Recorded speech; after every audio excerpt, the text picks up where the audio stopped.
You're listening to 92.1 West Coast Radio 2, the Gambia's news authority. Un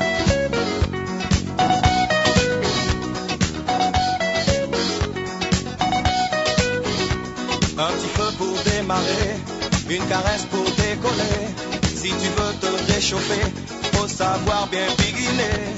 C'est bon pour le moral, c'est bon pour le moral, c'est bon pour le moral, c'est bon pour le moral. Good morning on Friday, the 13th of January 2023. Welcome to West Coast Radio, broadcasting live from Kotu East in the Gambia, where it is 8 a.m. and therefore coffee time with me, Peter Gomez. Thanks for joining us, and thanks to our sponsors, led by OIC Gambia. We have a special program this morning, a debate in which the former National Assembly member for Serekunda and joint leader of the People's Organization for Independence and Socialism, DOI, is facing off against a well-known activist and social commentator. The debate is the idea of Halifa Sallah in response to Madi Jobarteh's comment as the funeral and tribute service for Solo Sandeng took place on Tuesday. Before we delve into the debate, let's quickly look at what's on the paper's front pages, starting with the point. Gambia passport ranks 77th and gets you visa-free to 69 countries. UDP big European Commission signed 18 million euro grant, and GFA party bid Sinyan's murder trial. Victims of demolition still wait for compensation. FSQA and stakeholders validate food safety policy. 2 arrested for allegedly kidnapping teen girl. And Gambia vows to strengthen maritime security to end drug trafficking. Front page of The Voice, 2022 was a waste in terms of making reforms a reality. Gambia will be doomed if Barrow wins the 2026 presidential election. Minister Ba presides over Miss Gambia Prize presentation. ECOWAS to form force to restore stability and deter coups. And Justice Minister says government committed to ensuring what happened to Sandeng never repeated. And finally, the Standards front cover saying GDC says opposition should consider boycotting April elections over alleged registration of Senegalese. Genuine security sector reform is best way to preserve Sandeng's legacy. Halifa and Madi to debate. 2 Alvihag branch managers arraigned for allegedly stealing over $1 million. And Amir Tarawale preaches forgiveness and tolerance. And that was your Friday newspaper review. Our thanks to The Voice, The Point, Foraya, and The Standard. On Friday, the 13th of January 2023, welcome to this special edition of Coffee Time with Peter Gomez, coming to you live on West Coast Radio on 92.1 on FM, featuring Mr. Halifa Sallah debating Mr. Madi Jobarteh for what the outspoken activist said earlier in the week about some of our political leaders, including Mr. Sallah, as the country finally laid to rest a man widely hailed as a national hero. Let's remind ourselves of what Madi said on Tuesday as part of a taxpayer-funded funeral and tribute ceremony for Solo Sandeng, organized by the Barrow-led government. The President, Adama Barrow, and all the coalition leaders, coalition parties, they benefited from Solo, but they all betrayed Solo. From Adama Barrow to Ousseynou Dabo, to Halifa Sallah, to Sidia Jatta, to Fatmata Tambajang, to Assetou Touré, Amai Fati, Henry Gomez, and so on. All those coalition leaders, they betrayed Solo. And so it's a shame that they all came here to try to show remorse, to try to celebrate Solo, yet fail to implement the ideals, the objectives which made Solo stand up. So they have all betrayed Solo, and that is very sad.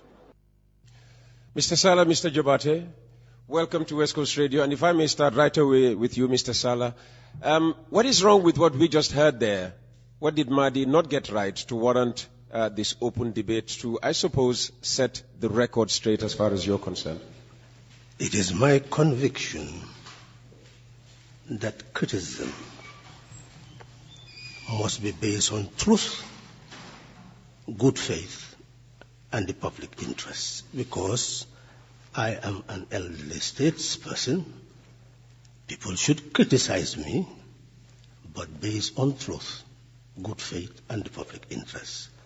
What Madi said was not true, was not based on good faith, and to mislead the public is not in the public interest. That's why I challenge him to indict me. Okay.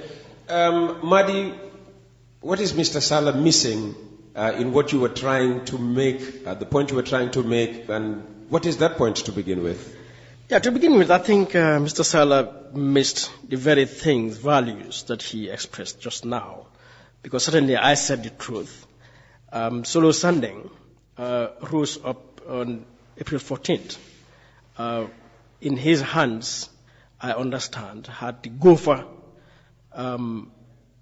demands. And of course, on his placard and in his speech, called for electoral reforms. This is April 2014, 2016. Earlier, in 2015, Gopher, that is Gambia Opposition for Electoral Reforms, constituted by DOI, UDP, GMC, GPDP, and NRP, signed and submitted 11 points for electoral reforms to the IEC, to the President, and to Jesse Jackson, and I think to the United Nations or the AU. The signatories to that petition were Usainu Dabo and Halifa Sallah. Now, that Gopher demand goes back to 2012 when that Gopher itself was established. Now, we can go back to 2010. UDP, when Femi Peters in 2009 was sentenced to 1 year in jail for using a loudspeaker, UDP challenged the Public Order Act in the courts, which decision came later in 2018 by the Supreme Court. Earlier, to still go back, in 2001, when the students were massacred in 2000, an Indemnity Act was put before the bill was put before the National Assembly. At the time, Hamad Ba and Sida Jatta were members of the National Assembly. In protest, they marched out to not even discuss that Indemnity Act. Now, these are laws on our elections, laws regarding our freedoms, our rights as sovereign citizens of this country, which have been well captured in the manifesto of Adama Barrow as the candidate of the coalition, and as well highlighted in the MOU of the coalition. So that when we get to 2017, therefore, Halifa Sallah needs to tell us whether himself as a National Assembly member, as a member of DOI, and all the political parties that constitute the coalition, whether the coalition exists or crumbled or not, regardless, they were the parties that came around the coalition and their president, whether they had effected that Gova demands for electoral reforms. Such that when we look at the manifesto of Barrow, we, on the chapter or section on democracy and rule of law, they highlighted 22 issues about reforms and other things. Out of that 22, they did only 4. That is, to remove Section 91(1)(d) to secure the tenure of they themselves, the National Assembly members, if they have to leave their seat. Number 2, to remove Section 62 about the age limit. Number 3, the Freedom of Information Act, which came into place eventually. And number 4 is to so actually they actually did only 3 out of the 22. Okay. And when you look at those 3, directly benefit them as National Assembly members, as politicians, as political parties. So what untruth, what falsehood have I said? Okay. And I want to challenge Mr. Okay. I'll throw the question to him. Thank you, Madi. Mr. Sallah, back to you. Madi has just established, according to him, the truthfulness of what he said on Tuesday. What do you find untrue about What he said on Tuesday and what he just said moments ago. What Madi has said right now proves that my contract with the Gambian people and the Gambian nation has been fulfilled to the letter. Everything he is reading, including that petition for Jammeh to facilitate electoral reform, my hand is there. What he said out of 22 I'm points. coming. No. I'm saying everything he's reading. Now, my hand is there in drafting it to the Barrow Manifesto. Everything. I fulfill my contract. He said I betrayed Sandeng. How? His proof, Sandeng had what was our petition and called for electoral reform. Young people of the different parties called each other to talk about demonstration. Did the Doi youth participate in demonstration? No. Why? Because Doi is enlightened and enlightens its people. Section 134 of the amended, as he said, we introduced the petition in 2015. July, what did Jammeh do? To come up with a blanket reform of the Elections Act, requiring 1 million to register a political party, 500,000 to be a presidential candidate, 50,000 to be a National Assembly member, 10,000 to be a councillor. If you are a resident outside, you cannot lead a political party.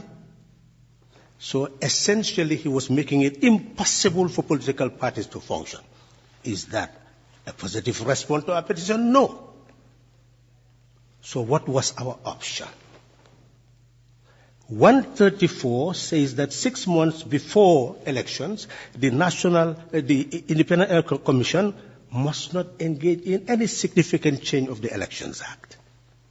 So if you go and petition, what he does not know, Peter, yes, on the 14th of April, yes, I was here with my colleague, Hussein Udabo. We were supposed to engage in a debate. We could not, because we were told that some people were arrested. And your radio station was not willing to take the risk, not knowing what we were going to say. It was then that I wanted to pin my colleague that it is good to tell all our people the truth, that he was above 65 and would not be able to stand in the 2016 presidential election. And that 134 has already indicated we cannot change Elections Act 6 months before. So it was a hopeless situation. Jammeh will not change, effect any reform. So the only route was to build a coalition. Unfortunately, we could not enter the debate. Sallah was arrested. So, where is our betrayal? If your leaders do not educate you to know what you're supposed to do, and we educate our people to know what to do, and what do? We proceeded with coalition building. And on the 2nd of December 2016, for the first time in Gambian history, we uprooted Jammeh. Our tactic and strategy were implemented to the letter. And it succeeded. That is the truth. If anybody betrayed Sandeng, let him look for somebody else, not us. Now, when we took over, we had the objective clearly spelled out of a 3-year term. But people must understand what an agreement is and what a constitution is. When we appointed or elected Barrow, we had the power to write all those things that we wrote. It's good faith.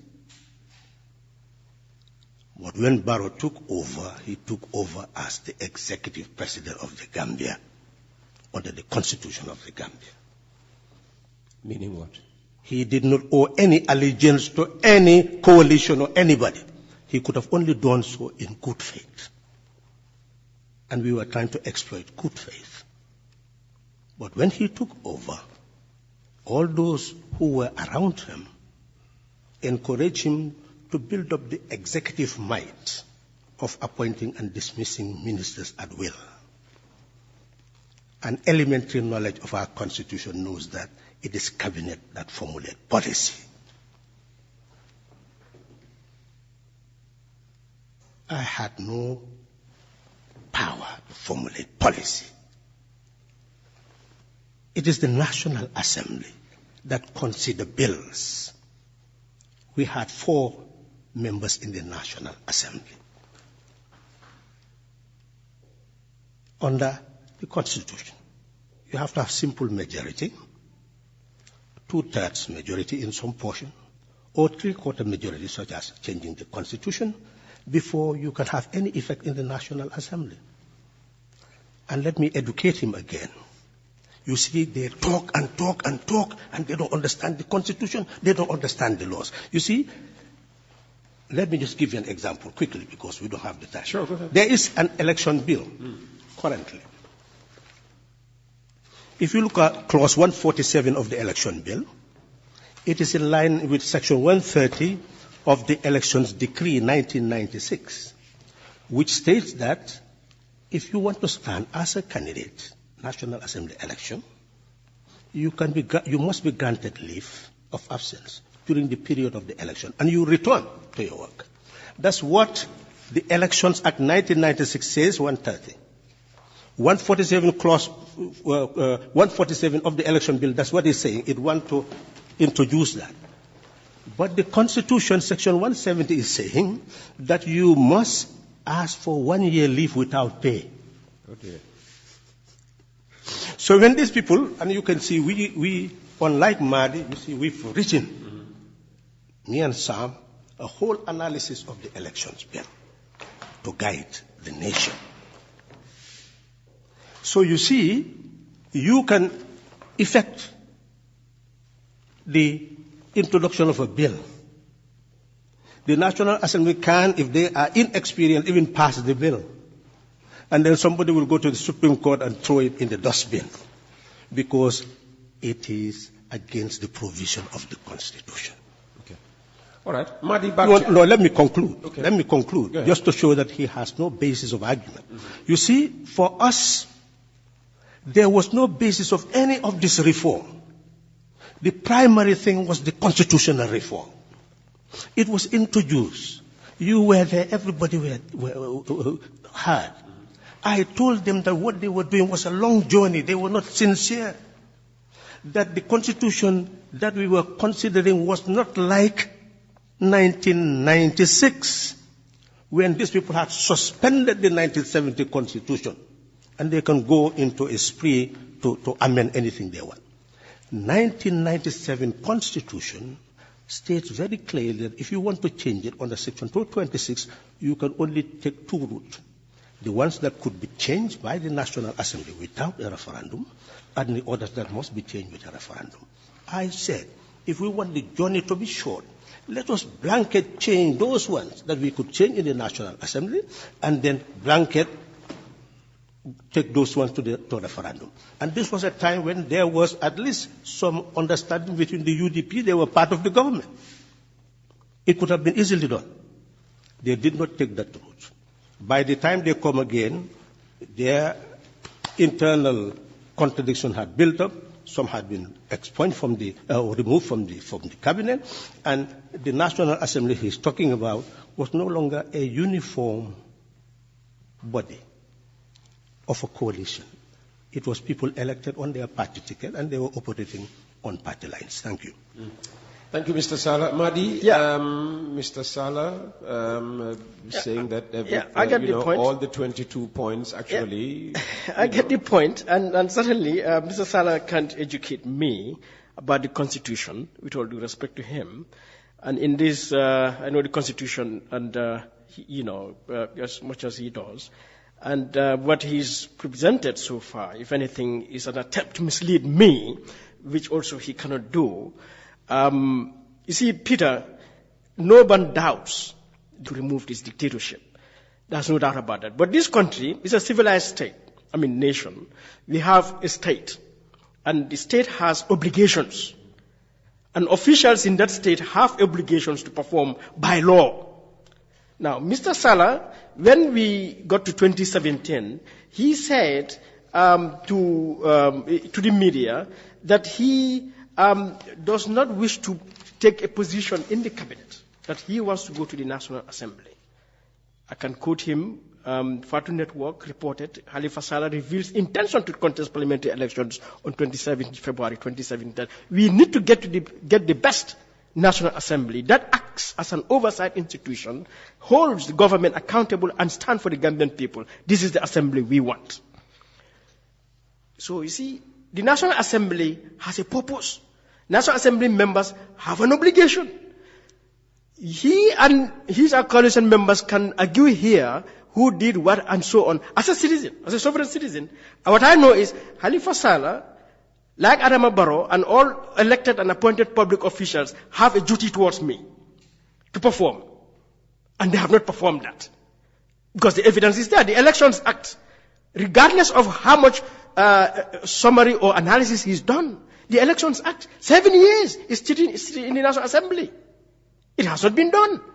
Now, you said we look at this constitution piecemeal. They didn't do that. But nothing stops Halifa Sallah on his own as a National Assembly member, for which he has the power to do, to submit a private member's bill to target any specific section of the constitution to change. Now, they didn't do that, but Samba Jallow, minority leader at the time, 2017, submitted a private member's bill for the changing of section 91(1)(d). And they voted for it. The exorbitant fees that Jammeh imposed disregarding their 2015 proposals. When they came 2017, they immediately amended that section to reduce the fees for President, National Assembly, Mayor, Councillor. Why didn't Halifa Sallah submit a member's bill for a term limit? A member's bill for absolute majority. A member's bill for the creation of a constituency boundaries commission, which are all established, stated in their manifesto. So, Halifa got to understand this. Alright? And because I see a lot of misleading stuff around, that regardless of what happened until 2017, when they drafted 16, they drafted the MOU and the coalition. And Halifa went on the campaign talking about the value of the 3 years program to end self-perpetuating rule, to build. In 2019, October, he was standing on the floor of the parliament explaining how the coalition crumbled, that they want to save the Gambia. Halifa did not go to the National Assembly on the ticket of the coalition. He went there in his own personal volition. He chose to be a National Assembly member. He went on the ticket of Doi. Perform your function as a National Assembly member. You have an individual responsibility. Each one of them have an individual responsibility to perform their functions. Now, apart from this lack of legal reforms, institutional reforms, you look at the Auditor General's report, the massive corruption, the number of illegal, unconstitutional actions by this president. National Assembly members, you have an obligation. You have the power and the tool in the Constitution to discipline the executive. The president has multiple times conducted unconstitutional acts, and he was not held to account, to the point that even the Supreme Court declared the president's action unconstitutional in the case of Yakumba Jaita. There was no genuine, urgent matter to put articles of impeachment on the floor of the National Assembly for that action, because the Supreme Court itself said the president acted unconstitutionally. So, our coalition political parties and their leaders who came to acquire the executive and the legislature, they had the powers in the constitution, in the standing orders, in other laws of the Gambia, to protect the Gambia, the best interest of the Gambia. But that has not happened. Halifa himself was the chair of the PEC committee, the Public Enterprises Committee, There's not a more corrupt sector of Gambian society than the public enterprises. Not only corrupt, but inefficient. And it was Halifa's duty to make sure our public enterprises, their enterprises, businesses, to raise revenue for the government. They don't do that. They don't pay dividend. Not only that, they don't deliver the services they're supposed to perform. And not only that, they are so corrupt, they mismanage public resources. It's in the Auditor General's report 2017 and 2018. So, look, Halifa inspired me personally. All right? And I have said every day that the Doi agenda, Doi idea, not only for Gambia, but Africa, that is it. But as he said at the beginning, he is a public official. He has to be held to account. And let Halifa humble down to realize that he's not infallible. And to take an honest, impartial review, analysis of his own performance and the performance of all of them. And then he will realize definitely they failed the Gambia from 2017 to 2023 right now. Okay, so the debate seems to have moved from Halifa and the coalition members betraying Sandeng. It's all within that context. To now about it's all within that context. His performance while he was of a member course. of the National Yes, Assembly. to be held to account. Okay, let me come back to you, Mr. Sallah. By the way, you're listening to Coffee Time with Peter Gomez. We're live on West Coast Radio 92.1 in the Gambia. A special program in which Mr. Sallah is debating Madi Jobarteh. Mr. Sallah, how do you react to everything that has been said in the last 5-10 minutes? I really am more comfortable now after hearing what he has to say. If that is what he said, trying to indict me for my performance in the National Assembly, we would not have had this debate. I would have just considered what he said and determine whether it is relevant or not. I would not have wasted my time. Just allow me. Give him a break. But it is this element that I have betrayed Sandeng, which I wanted cleared, and I believe that is clear. Now my record. You see, this is the problem with people like Madi. They are misleading a whole generation.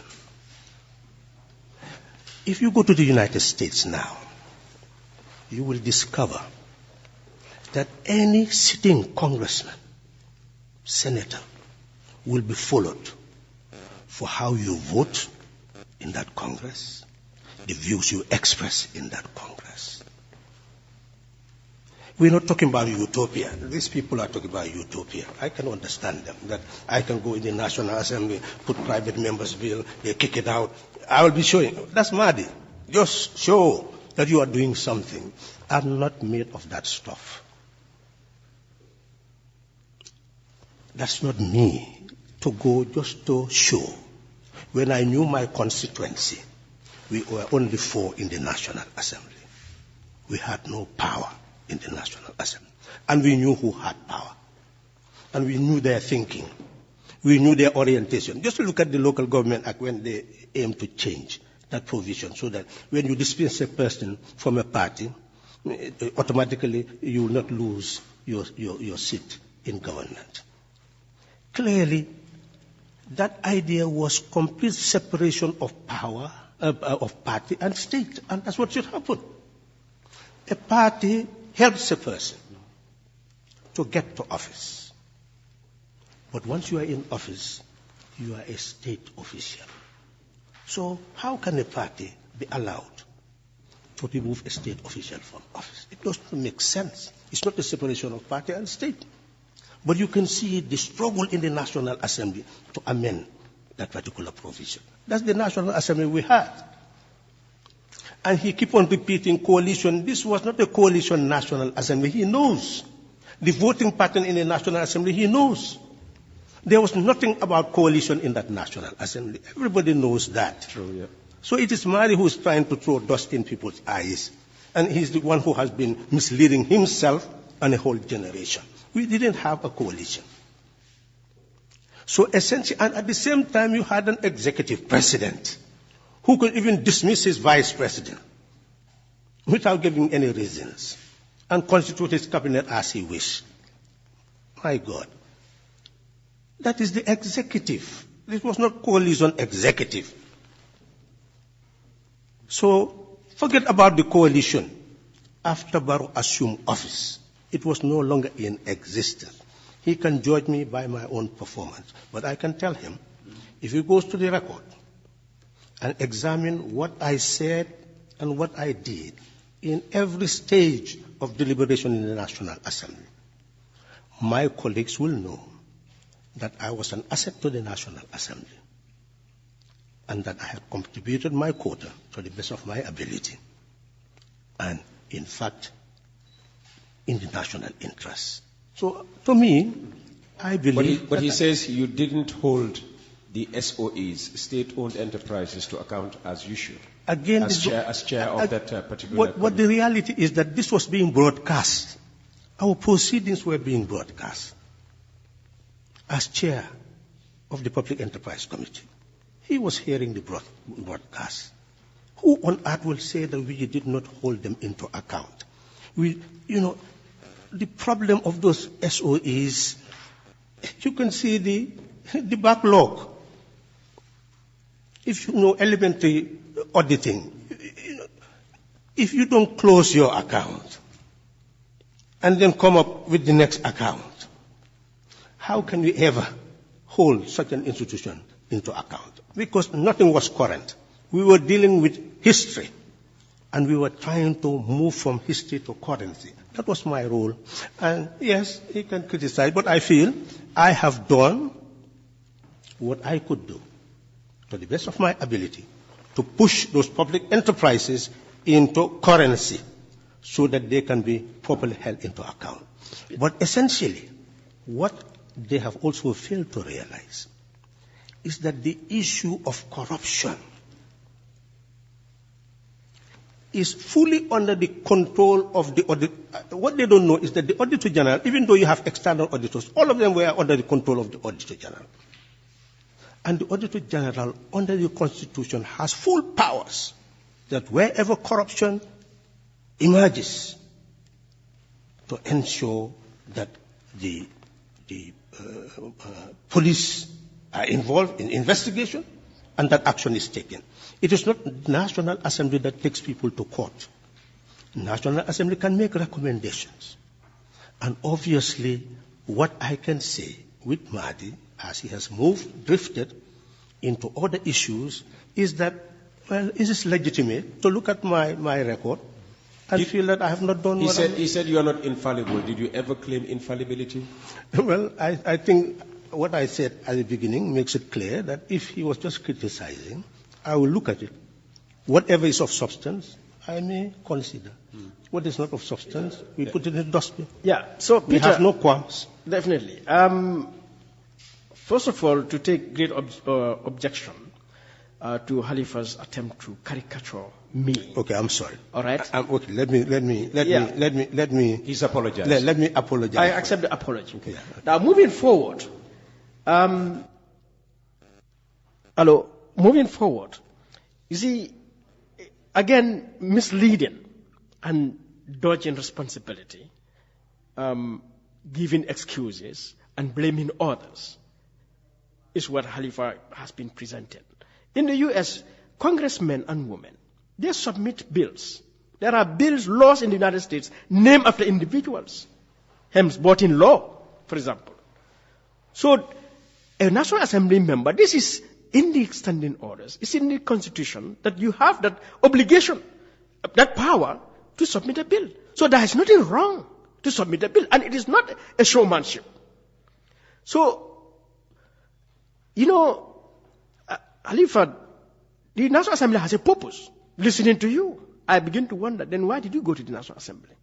In fact, why should we have a National Assembly?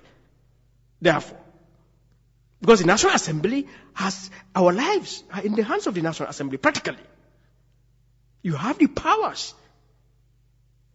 So, we have to hold them accountable. And again, that misleading comment that I am thinking in terms of the coalition, I know the whole story of the coalition. And in my piece, I had written that the coalition parties and politicians, individual and collectively, it is today because Halifa is sitting here. If Usaini Dabo sits here today, I will hold him to account. If Adama Barrow sits him here, I'll hold him to account personally. And so, regarding the SOEs, you see, the National Assembly has powers to end corruption. But they did not do it. The Auditor General in 2017, when he submitted his report 2021, he said in February 2021, the National Assembly Finance and Public Health Committee met to discuss the report and submitted recommendations to follow up on the prior year issues that remained unresolved, as well as crucial findings in the May 2017 audit report. The Constitution is very clear. The Auditor General submits to the National Assembly. National Assembly can cause more investigations and prosecutions for accountability. But they don't do that. The National Audit Report 2018 or 17 indicated government of the Gambia in 2017 provided loans to state-owned enterprises amounting to 11 billion. This was the time the 66 million in the special security account was talked about all over the place. But citizens forgot to realize, in fact, our state-owned enterprises, 11 billion. Now, from 2017 to date, the only public enterprise I have had provide a dividend to government is ports. In 2018 or 19, $5 million. In 2020, in the height of the COVID, $95 million. How do we explain that? So, the purpose of Halifa Sallah and all those National Assembly members is to make sure ports, GAMCEL, GNPC, and so on, deliver services, not just quality services to all Gambians. That is not taking place. If you have a house today in Boraba, you want electricity down there, NAWAC will tell you, buy your own poles. Dig your own ground to get water to your house. Why? A taxpaying, a citizen of this country, a public institution. So what has been the effect, the value of our National Assembly members from 2027 to 2021, of which Halifa was a key member? You mean from 2017 yes, to 2021. So I am saying, coalition or no coalition, the parties that came together to remove Jammeh in 2017, coalition or no coalition, MOU or no MOU, manifesto or no manifesto, they have a duty to make sure there is good governance in this country. There is sustainable development in this country. But that full tenure, 2017 to 2021, was an abysmal failure and a betrayal of somebody like Solo, who rose up, got himself killed because he was fighting for electoral reforms. Why on the first day, those electoral reforms, the government demands, 11 of them were not put on the floor of the parliament by Halifa Sallah, or, KK Barrow, or, Alaji S. Dabo, or, Samba Jallo, or Tuman Jai, or Yakumba Jete, and so on. Why did they put it on the floor of the parliament? Okay. Mr. Sallah, maybe to answer it in a different way, how has the fifth legislature contributed to electoral reforms in this country? And before you answer that, if you just bear with me, Halifa, just one line. On July 6, 2021, Halifa Sallah spoke on the floor of the parliament about his committee. He said, before 31st December 2021, our committee is well positioned to put an end to the historic backlog in the submission of the activity report and financial statement stretching from the year end 2015, reported in the Foraya. National Assembly Public Enterprise Committee Chair explains. But today, you go to National Assembly, you will not see a report of the PEC committee for that period. And Halifa is not in the parliament anymore. That is gross failure. Every committee of the National Assembly should submit a report, annual report of the performance of your functions. Particularly the two, for me, most critical committees, the FPAC and the PEC. Okay. They are at the heart of our accountability, our governance, and our development. Okay. Let's start with that criticism of PEC, because that's nearer home, if you like, before we go on now to talk about the achievement of the fifth legislature. So two things, then we go to PEC. Section 160, subsection 5 of the Constitution says, where discrepancies of a criminal or fraudulent nature are discovered during the audit accounts by the Auditor General, he or she shall immediately cause a report of his or her finding to be submitted to the Inspector General of Police. I am saying, as far as corruption is concerned, the Auditor General has full powers to address it from any public institution. That is the issue. Number two, PEC. I have said, and it is clear, that we met a PEC with backlog up to 2014. My own responsibility, I was convinced that unless we put an end to that backlog, we will not be able to be current in our criticism of those institutions. Because the institution is not only to expose, but to put them on a very sound footing. And before we left, up to 2019, we had put everything in place. And what we have done in our handing over notes, I will go back and talk to my colleagues to see how far they have gone. But as he rightly said, by the time we finish our report, and it's a 5-year report, and it had to be a 5-year report. 1-year report is history. It's talking about 2014, 2015, 2016, when we were not National Assembly members. What is the use? So we were building up a stock to be able to provide a 5-year report. By the time we finished 2015 to 2019, we had come to the end of our term. And I had promised those who are now responsible for PEC that any time they want to meet me, I can meet them, and we can find a way of submitting the report in another way, because reports of the National Assembly are not the property of chairpersons of the National Assembly. They are properties of the National Assembly, and they have to be approved by a committee. We had a committee. So I had said that, and he can go and find out from the very inception of this legislature that I'm willing to meet the chairman. Then we can organize a forum where the submission to that report can be given officially, because they would be asking for it. I cannot submit it officially now. And obviously, you will see that it shapes the whole public enterprise structure, architecture of the country. And we hope that when they concede to that, we'll invite. Well, that has to be the most important report as far as the SOEs, their administrations are concerned. And I think that report should be prioritized. So what will it take? What will it take for you and the sixth legislature to work together to get this report done? Well, he can go back and talk to the chairman and see whether I had not approached them so that they should invite me for a discussion. Oh, you've approached them already? Okay, let's not put them in the picture. Let's deal this thing with me. I don't want him to divert me. Yeah. Let me say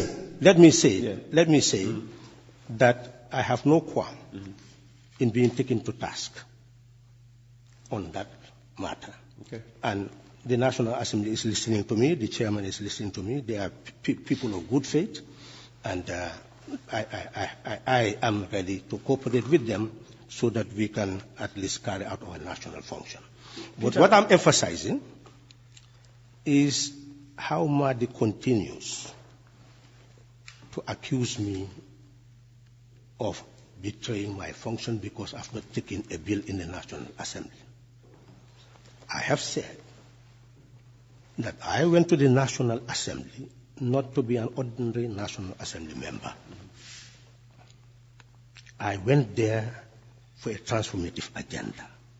That's what I campaigned. I went there thinking that the coalition will function and that I will help in the constitutional reform process, transitional justice process, and the process of ensuring that the Human Rights Commission would be so empowered that human rights violations will come to an end. I went there to work as part of a team. And no one doubts that when it came to the discussion of the Constitution, I played my major role. What do you think of the Human Rights Commission? Do you think it has been empowered in such a manner that human rights abuses, gross human rights abuses could be stopped in this country? You see, what is important is to realize that it's just an act of the National Assembly. This should have been fused into the Constitution as a structure of the Constitution. A Peace Council, Human Rights Council, all should be part of, just like the Independent Electoral Commission, and given all the powers needed. Okay. That is not there. Yeah. And you look at for example, what he's saying, there are certain things that no one could have done more without the constitutional reform process. Certain things like? Look at the NIA. They tried to change their name to SIS. But in the Constitution, it continues. Section 191 is national. So you must amend the Constitution before you talk about it. So they did not want to have arresting powers and all this. Mm-hmm. So essentially what I'm saying, the principal document was the Constitution. And I went to the National Assembly for one term, is what I promised, so that we can carry out that process of constitutional reform, institutional reform. I was marooned in the National Assembly, and I did my best. Let him tell the truth. If you look at bills, how many bills came to the National Assembly? How many bills were referred to PEC? What we did as PEC. His argument is you should have sponsored a private member bill. Well, I'm saying, and I'll repeat that, I did not go to the National Assembly to make a show. I went to be a substantive National Assembly member. When I finished what I could do under those circumstances, that's why I departed. Peter, yes, Peter, again, a bunch of misleading statements from Halifa. And I don't need to remind Halifa that the National Assembly has 4 functions. They have a lawmaking function, they have an oversight function, they have a representation function, and they have a resource distribution function.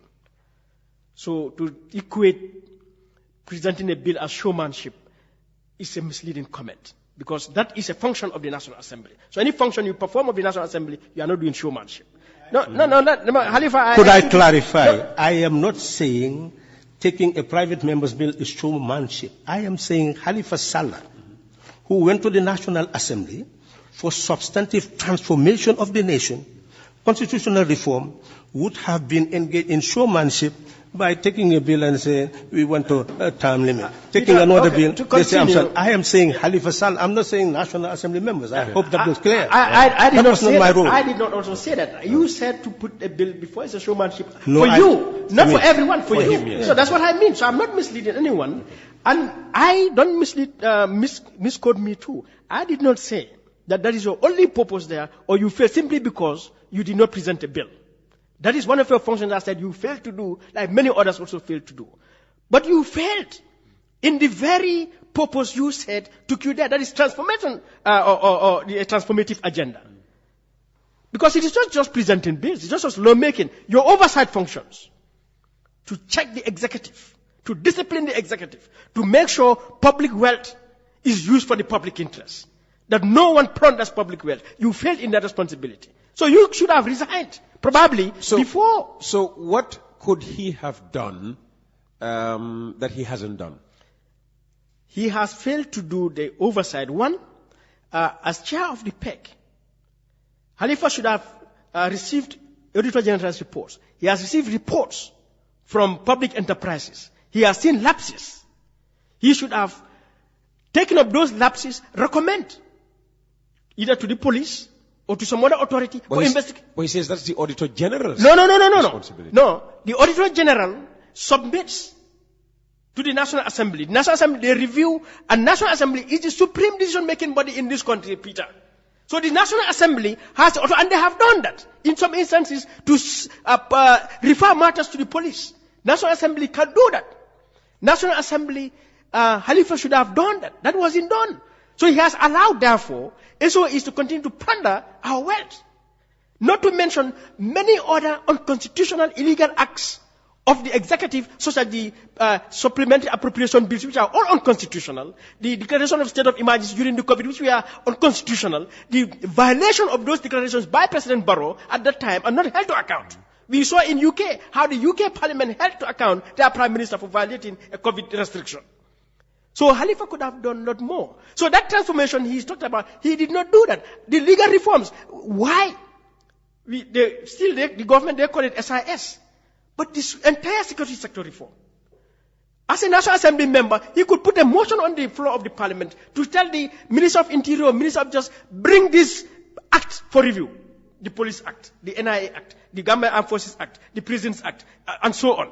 He just told you that doing that for him...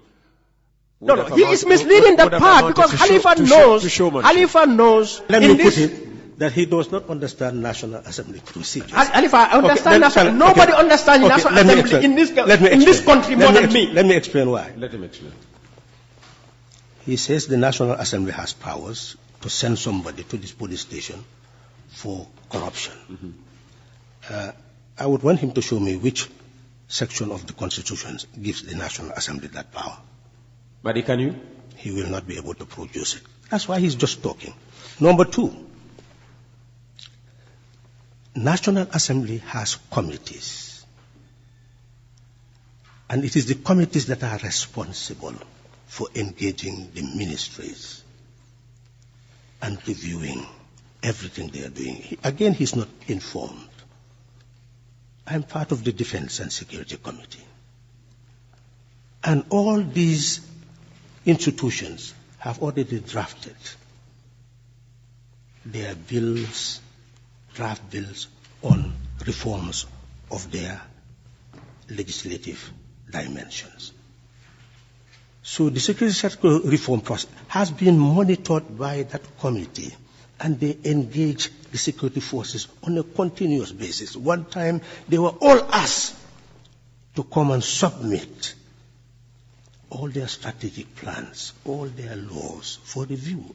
So for me, I feel that if you ask my colleagues in the committees whether I had performed my function, I believe they will say, yes, I have performed my functions. Thank you, Mr. Sallah. Madi, I see you have the Constitution in your hand. Can you quote a section where it says the National Assembly or its committees have the right to, take SOEs? In fact, the committees do not have power to act independently. The only power they have is to report to the general body and make recommendation. And if approved, that is the position of the National Assembly. In fact, the committees are not even supposed to discuss their reports until it is submitted to the National Assembly. So I don't know why he would say that the committees could send people, that's not... Have you found the section of the Constitution that... under the section of the Auditor General, the Auditor General submits reports to the National Assembly under section 160, sub 4, okay, or 224. Now, under this section, the National Assembly has the powers to make inquiries or to call witnesses that are mentioned. We wish you a nice... That are mentioned. As the computer telling us it's time to go. Go ahead. Yeah, that are mentioned to subject them to an inquiry. Now, it is out of that, in the preceding section, that the Auditor General has the power to take things to the police. And yes, it's the Auditor General that if he finds anyone, of any discrepancies by anyone, can take the matter to the police. But what I'm just saying, Peter, when you understand the laws and norms of the Parliament, the National Assembly, it is within their powers to ask any public institution. So when you say theirs, then it means the whole Parliament. Yes, but that's come through the process. Would you allow me to help you? No, I don't need that. The point is, okay. As chair of the PEC, and these massive discrepancies have been found out, the Auditor General, as he said, has the power to take the matter to court. To the IGP. But at the same time, PEC, knowing the functions of PEC can recommend. Because PEC, when they review, they submit their report committees to the floor, and in that report, their findings and recommendations, they make them there. So PEC equally has the power to make recommendation to either the Auditor General or to the IGP. that based on the Auditor General's report, based on other reports we've received, investigate Gamtel, investigate Nawek, and so on. Okay. And that was not done. Okay. All right. We have to bring this debate. Yes, but it must be clear. I think it must be clear that there is no provision in the law that empowers Parliament to send somebody to the police station. This is separation of powers. What is important is to know that Parliament can recommend for action to be taken. It can recommend special audits. It can recommend the Auditor General to take the actions that the Auditor General had proposed in a document. Yes, it can make recommendations. What essentially I am emphasizing is that the legislator he's talking about did shape this country. It is the legislator that could call ministers who must come to appear before committees. He talked about the state of emergency. In fact, I put up a motion at that time because the law is very clear. It says that, yes, declare a state of emergency, but within 7 days. If we are sitting, 21 days, if we're not sitting, you must bring the motion for adoption by 2/3 majority. When they failed to do that, I put up a motion. And I saw Madi criticizing me. Somebody put up a motion that the president must come and report to Parliament. No, and he's saying that person was right. I did not criticize you on that. He said that person was right. I knew that nobody can force the executive to come to Parliament because Section 77 has provided the vice president to be a representative. So you can't. Section 77A. Nobody can compel the president to come to the national. Show me the law. Read it. Let the whole nation hear what you have to say. The 77(2) states the National Assembly may request the president to attend a sitting of the National Assembly for the discussion of a matter of national importance. Yes, may. Is it saying shall? Then go further. Further is about the vice president. Just read. The vice president shall answer in the National Assembly for matters affecting the president. No. Read it again. Don't mislead the public. We are talking about read the Constitution. The vice president shall answer in the National Assembly. Shall. Okay, yes. Go ahead. Do you know what shall means in law? It's mandatory. Mandatory. But may is not mandatory. No. Let me clarify this may issue. This man has been mislead. No, I should not use misleading because he does not want that. No, you can say that. Madi, no, it's not fair. Peter, when the Constitution says may, the National Assembly may, it's an option that the National Assembly has. They may. But the moment they do, shall. The president has no option but to come. No. Read the second one. Read the second one again. The second one is only talking about. Say it. I have said it. Read it. It was section 77. Read it. Just read 2. Read 2. You want to mislead. He wants to mislead. That's why he does not want to read 2. Okay, read 2. 2 says the National Assembly may request. 3 says the vice president shall. Answer. Is it not clear? May. No. Let us clarify this here. May and shall. May request. Yes, you can request for the president to come. And if you request for the president to come, he has no choice. 3. He has to come. Wait, 3. What does it say? 3. 3 says the vice president shall answer in the National Assembly for matters affecting the president. Now, that is only saying the vice president has the authority, the power, the responsibility to represent the obligation to represent the president in the National Assembly. That is very different. And must come. That's very different from 2, which 2 is saying the National Assembly may, meaning the National Assembly may do it or they may not do it. If but the moment they do it, it's a constitutional provision. No, he sends the vice president. The vice president. No, it's not. He cannot. Delegate the vice president in that instance if they invoke Section 77(2). Is that what that clause says? 3 is not saying that. No, okay. 3. If you go to even 4, it is saying the vice president or a minister shall, when requested by the National Assembly. So shall is mandatory. The president has 2 options. That's why we must force ministers to come. The president can either come himself or the president can send the vice president based on 3. But based on 2, when the National Assembly makes the call that Mr. President come, the president cannot say, no, I won't come and send the vice president. It doesn't say that, Madi. It doesn't say that.